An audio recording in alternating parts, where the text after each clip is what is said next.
Tracheotomy is a surgical procedure which consists of making an incision on the anterior aspect of the neck and opening a direct airway through an incision in the trachea, windpipe. The resulting stoma, hole, or tracheostomy, can serve independently as an airway or as a site for a tracheal tube or tracheostomy tube to be inserted. This tube allows a person to breathe without the use of the nose or mouth. Etymology and terminology. The etymology of the word tracheotomy comes from two Greek words, the root tom, from Greek tau omicron mu tom, meaning to cut, and the word trachea, from Greek tau rho alpha chi epsilon alpha trachea. The word tracheostomy, including the root stom, from Greek sigma tau mu alpha stoma, meaning mouth, refers to the making of a semi-permanent or permanent opening, and to the opening itself. Some sources offer different definitions of the above terms. Part of the ambiguity is due to the uncertainty of the intended permanence of the stoma at the time it is created. Indications. Long-term ventilation. In the chronic, long-term setting, indications for tracheotomy include the need for long-term mechanical ventilation and tracheal toilet, e.g. comatose patients, or extensive surgery involving the head and neck. Tracheotomy may result in a significant reduction in the administration of sedatives and vasopressors, as well as the duration of stay in the intensive care unit. In extreme cases, the procedure may be indicated as a treatment for severe obstructive sleep apnea, OSA, seen in patients intolerant of continuous positive airway pressure, CPAP, therapy. The reason tracheostomy works well for OSA is because it is the only surgical procedure that completely bypasses the upper airway. This procedure was commonly performed for obstructive sleep apnea until the 1980s, when other procedures such as the uvulopalato-pharyngoplasty, genioglossus advancement, and maxillomandibular advancement surgeries were described as alternative surgical modalities for OSA. Bypassing upper airway blockages. In the acute, short-term setting, indications for tracheotomy include such conditions as severe facial trauma, tumors of the head and neck, e.g., cancers, branchial cleft cysts, and acute angioedema and inflammation of the head and neck. In the context of failed orotracheal or nasotracheal intubation, either tracheotomy or cricothyrotomy may be performed. Parts.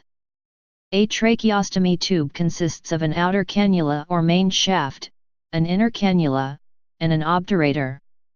The obturator is used when inserting the tracheostomy tube to guide the placement of the outer cannula and is removed once the outer cannula is in place.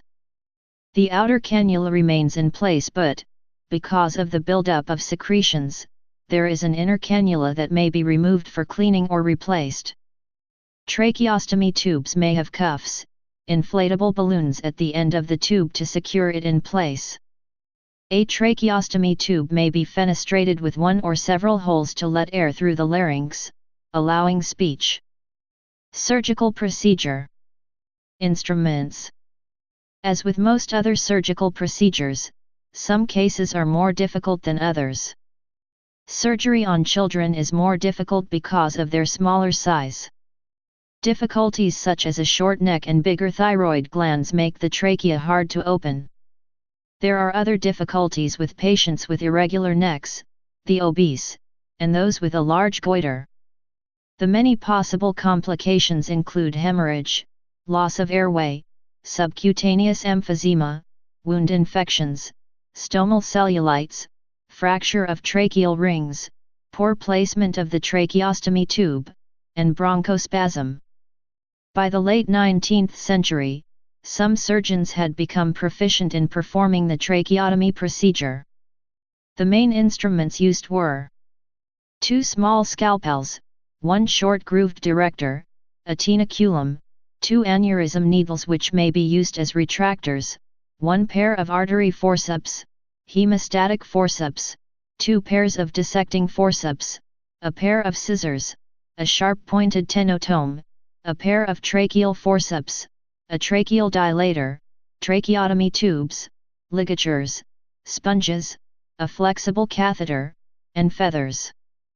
Hemostatic forceps were used to control bleeding from separated vessels that were not ligatured because of the urgency of the operation. Generally, they were used to expose the trachea by clamping the isthmus thyroid gland on both sides. To open the trachea physically, a sharp-pointed tentome allowed the surgeon easily to place the ends into the opening of the trachea.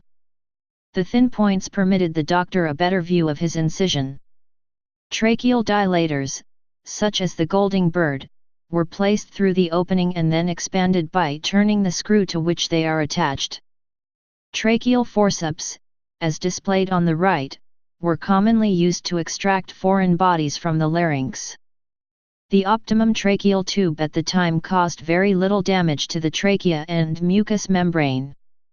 The best position for a tracheotomy was and still is one that forces the neck into the biggest prominence.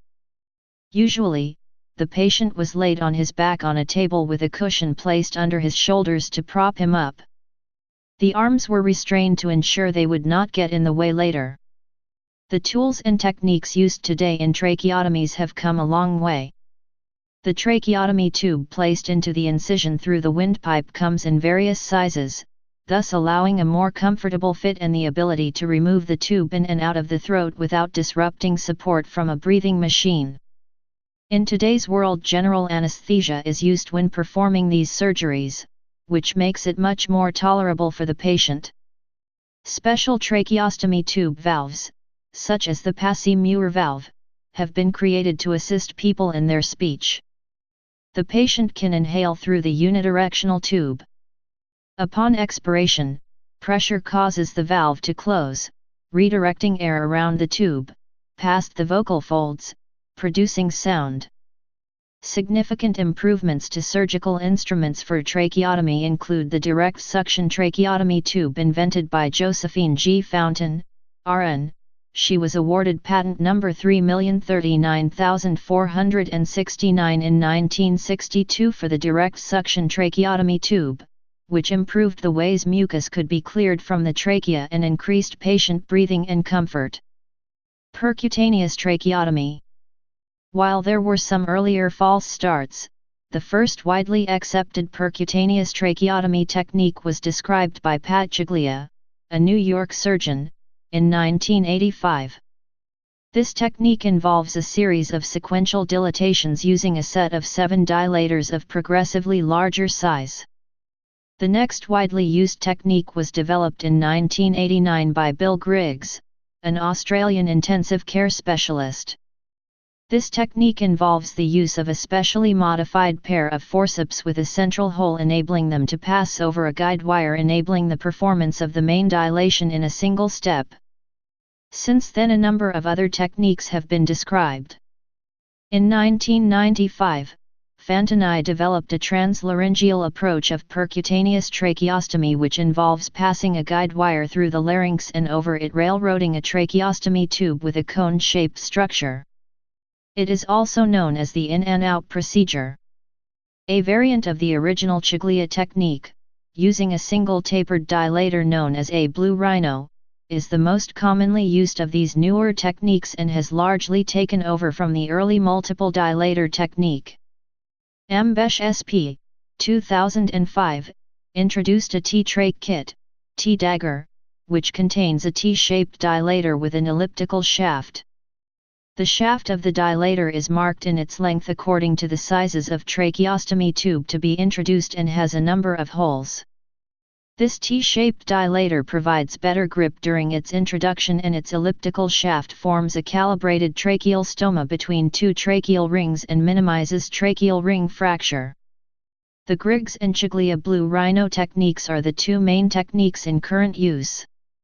A number of comparison studies have been undertaken between these 2 techniques with no clear differences emerging. The translaryngeal tracheostomy TLT Fantoni method. The translaryngeal tracheostomy is a percutaneous technique characterized by the exclusive procedure to carry out the stoma. A cone of soft plastic material, welded to a flexible cannula, is passed into trachea through the glottis, and then extracted outside of the neck through the pretracheal layers. The direction of this dilational maneuver is from the inside of the tracheal lumen to the outside of the neck, in/out, and therefore completely opposite to the out/in of other traditional percutaneous tracheostomies. The cone is then separated from the cannula, which results in it being positioned in the trachea. This method ensures considerable advantages, two of which are of particular importance: the abolition of the risk of perforation of the posterior wall and the reduction of local trauma to a level that is unlikely to be further lowered. The use of a ventilation catheter during the time of the procedure allows full control of the airway and to extend the indications of the technique to patients with severe respiratory failure. Complications.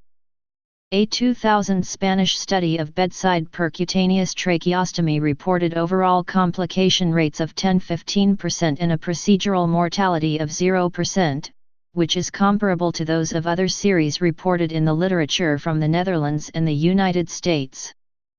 A 2003 American cadaveric study identified multiple tracheal ring fractures with the Chiglia blue rhino technique as a complication occurring in 100% of their small series of cases. The comparative study above also identified ring fractures in 9 of 30 live patients, while another small series identified ring fractures in 5 of their 20 patients. The long-term significance of tracheal ring fractures is unknown.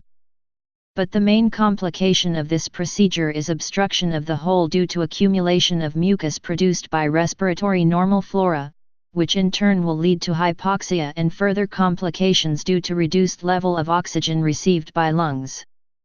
Alternatives. Biphasic cuirass ventilation is a form of non-invasive mechanical ventilation that can in many cases allow patients an alternative mode of respiratory support, allowing patients to avoid an invasive tracheostomy and its many complications. While this method has not been proven to help in every case, it has been shown to be an effective alternative for many. Routine care. Suctioning. Caring for a tracheotomy mostly includes suctioning to prevent occlusions and replacing supplies. Because of the lack of filtering and humidifying by the nose and the ineffective cough mechanism, there is a buildup of secretions. Suctioning is only performed when clinically necessary because there are many potential risks. Risks include hypoxia, and so suctioning is limited to 10 to 20 seconds at a time and the patient is hyperoxygenated just before and after suctioning. Risks also include atelectasis, or collapsing lung tissue from high suction pressure, and so pressure is limited to 81–20 mmHg. Risks also include tissue damage. The suction catheter is inserted no more than 1 cm past the length of the tube to avoid contact with trachea tissue. Suctioning is only done during withdrawing the catheter at least 1/2 inch. Risks also include infection. History. Prior to 16th century, tracheotomy was first depicted on Egyptian artifacts in 3600 BC. Hippocrates condemned the practice of tracheotomy as incurring an unacceptable risk of damage to the carotid artery. Warning against the possibility of death from inadvertent laceration of the carotid artery during tracheotomy, he instead advocated the practice of tracheal intubation. Despite the concerns of Hippocrates, it is believed that an early tracheotomy was performed by Asclepiades of Bithynia, who lived in Rome around 100 BC. Galen and Aretius, both of whom lived in Rome in the 2nd century AD, credit Asclepiades as being the first physician to perform a non-emergency tracheotomy. Antiolus, another Roman physician of the 2nd century AD, supported tracheotomy when treating oral diseases.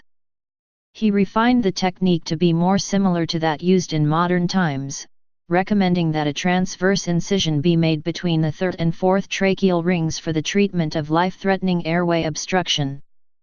In 1000, Abu al-Qasim al-Zura'i, 936–1013, an Arab who lived in Arabic Spain, published the 30-volume Kitab al-Tasrif, the first illustrated work on surgery.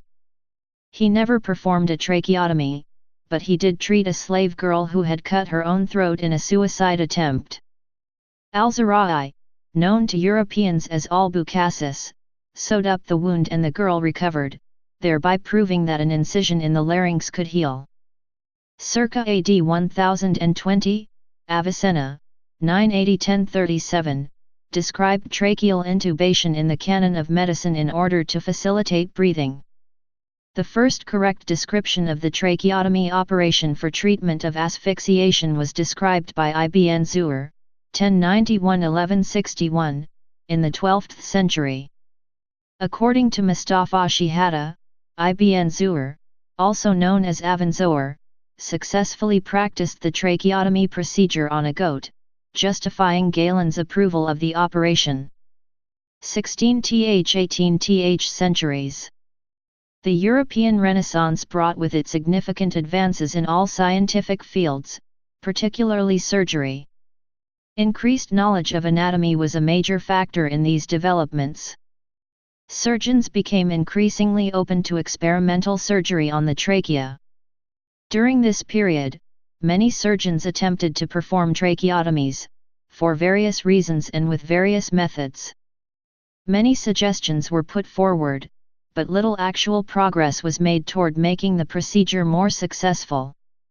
The tracheotomy remained a dangerous operation with a very low success rate, and many surgeons still considered the tracheotomy to be a useless and dangerous procedure. The high mortality rate for this operation, which had not improved, supported their position. From the period 1500 to 1832 there are only 28 known reports of tracheotomy. In 1543, Andreas Vesalius, 1514–1564, wrote that tracheal intubation and subsequent artificial respiration could be life-saving.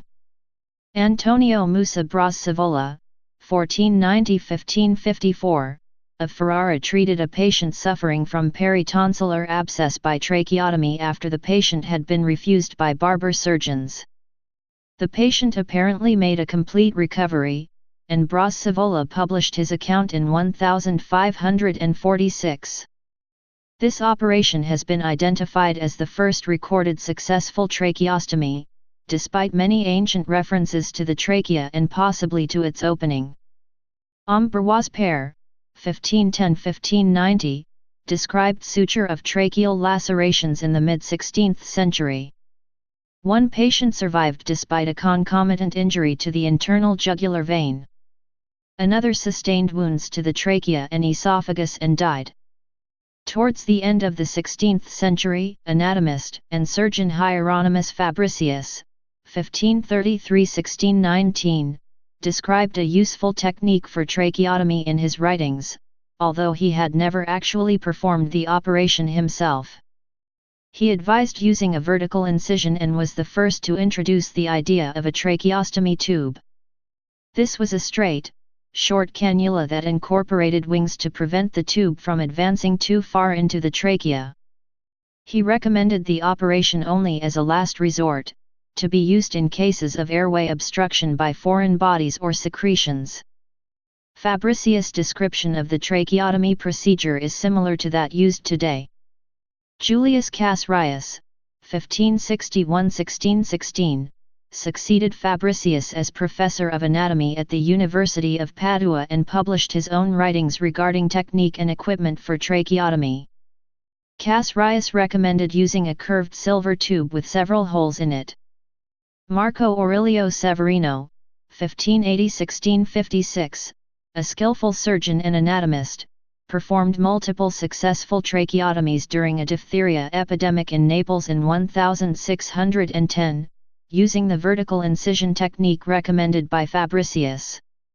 He also developed his own version of a trocar. In 1620 the French surgeon Nicolas Habacat, 1550–1624, surgeon of the Duke of Nemours and anatomist, published a report of 4 successful bronchotomies which he had performed. One of these is the first recorded case of a tracheotomy for the removal of a foreign body, in this instance a blood clot in the larynx of a stabbing victim. He also described the first tracheotomy to be performed on a pediatric patient. A 14-year-old boy swallowed a bag containing 9 gold coins in an attempt to prevent its theft by a highwayman. The object became lodged in his esophagus, obstructing his trachea. Habicot suggested that the operation might also be effective for patients suffering from inflammation of the larynx. He developed equipment for this surgical procedure which displayed similarities to modern designs, except for his use of a single-tube cannula.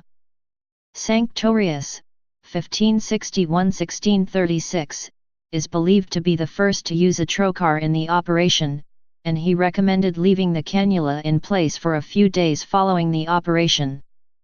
Early tracheostomy devices are illustrated in Habicot's Question chirurgicale and Julius Caesarius' Posthumous Tabulae Anatomicae in 1627. Thomas Venus, 1567–1631, professor of medicine at the University of Louvain, was the first to use the word tracheotomy in 1649, but this term was not commonly used until a century later. George D. Tharding, 1671–1747, professor of anatomy at the University of Rostock, treated a drowning victim with tracheostomy in 1714. 19th century. In the 1820s, the tracheotomy began to be recognized as a legitimate means of treating severe airway obstruction. In 1832, French physician Pierre Bretonneau employed it as a last resort to treat a case of diphtheria. In 1852, Bretonneau's student Armand Trousseau reported a series of 169 tracheotomies, 158 of which were for croup, and 11 for chronic maladies of the larynx. In 1858, John Snow was the first to report tracheotomy and cannulation of the trachea for the administration of chloroform anesthesia in an animal model. In 1871, the German surgeon Friedrich Trendelenburg, 1844–1924, published a paper describing the first successful elective human tracheotomy to be performed for the purpose of administration of general anesthesia. In 1880, the Scottish surgeon William Macewan, 1848–1924, reported on his use of orotracheal intubation as an alternative to tracheotomy to allow a patient with glottic edema to breathe, as well as in the setting of general anesthesia with chloroform. At last, in 1880, Morrell Mackenzie's book discussed the symptoms indicating a tracheotomy and when the operation is absolutely necessary. 20th century. In the early 20th century, physicians began to use the tracheotomy in the treatment of patients afflicted with paralytic poliomyelitis who required mechanical ventilation. However, surgeons continued to debate various aspects of the tracheotomy well into the 20th century. Many techniques were described and employed, along with many different surgical instruments and tracheal tubes. Surgeons could not seem to reach a consensus on where or how the tracheal incision should be made, arguing whether the high tracheotomy or the low tracheotomy was more beneficial. The currently used surgical tracheotomy technique was described in 1909 by Chevalier Jackson of Pittsburgh, Pennsylvania. Jackson emphasized the importance of postoperative care, which dramatically reduced the death rate. By 1965, the surgical anatomy was thoroughly and widely understood, antibiotics were widely available and useful for treating postoperative infections, and other major complications had also become more manageable. Please subscribe and thanks for watching.